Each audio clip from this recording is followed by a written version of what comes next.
I'm guessing as you're watching this, you're an older runner and you are either looking to start running or you are someone that perhaps has stopped running and want to restart. And I want to share a tip with you that I feel is fundamental to your success. I've been running for many years successfully, and I now coach runners and I coach a lot of older runners. And one thing comes up again and again. I call it the three P's. You've got to have patience, passion, and pragmatism to be a successful runner in any age group, but particularly an older runner.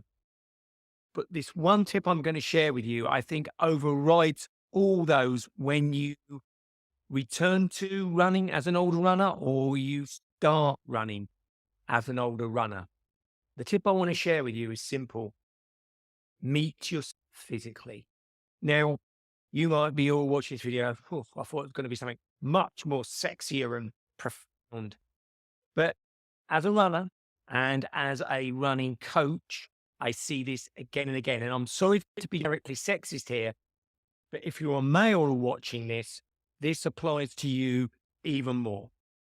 Because what I see happening is so many runners will start running or want to reignite their running at an older age, and they start spending physical capital they've got in their head that their body doesn't yet have. So what I mean by that is they have a thought in their head, and we've all got those, and you could call it a goal, an ambition, a passion.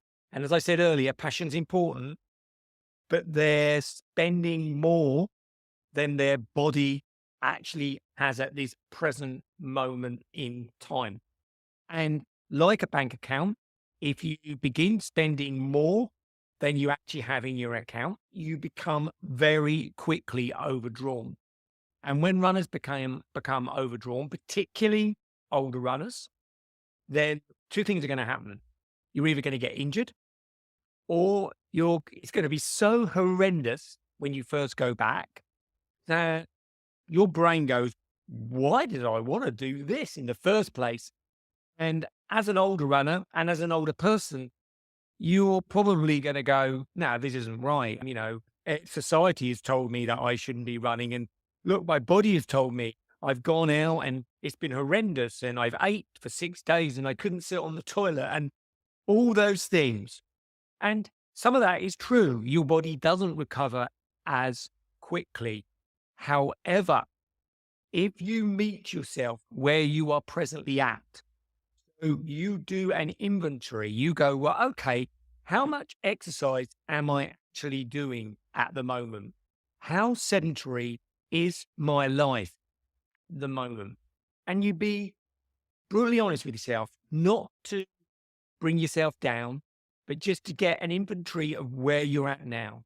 And then you do the exercise that is just either up to that point or even just below it. So if it's walk run, you can do walk run. Somewhere around this video now, I've done a video way back on walk run. That's a great technique. You can actually cover a lot of ground walking and running. I'm for my age, a fairly accomplished runner. I love walk run. I think walk run is a great strategy. I've used it in marathons to good effect. So walk run, you may not even be able to run at first. So begin by doing some regular walking. I'm a major advocate of walking. I walk about 5 times a week to work. It's 3.5 miles a week I do each day, 5 times in a week. I don't put it on Strava. I don't comment on it, but it is a major contributory factor to my running. Even at the level I'm running, when I'm trying to run marathons, I still add in that walking in my brain as part of my training. Now, I know what they say, if it isn't going on Strava, it isn't happening, but it actually is happening. And then once you're doing that, start building on those foundations. Be consistent, be not perfect, but just start doing it. Look for feedback from your body. Are you recovering fairly quickly? Each day, how much are you aching or not aching? Listen to your body. If you are running, are you running conversationally? You're out of breath, start walk running or just keep walking. Use your breathing as the best barometer of the amount of effort that you are actually making. You may not be where you want to be yet, but if you start from where you are, you've got a much better chance of getting where you wish to be. And remember, this is not a race with anybody else. One of the things that I see as a coach is comparative side of things is such a thief. As I say, comparison is a thief of joy. And it's definitely the thief of joy in running. Yes, there is always going to be someone quicker than you. There's always going to be somebody slower than you. But when you're returning or beginning running as an older runner, you want to really be in a competition of one with yourself. And even then, it is about finding a sweet spot between where you're being challenged and you can enjoy it.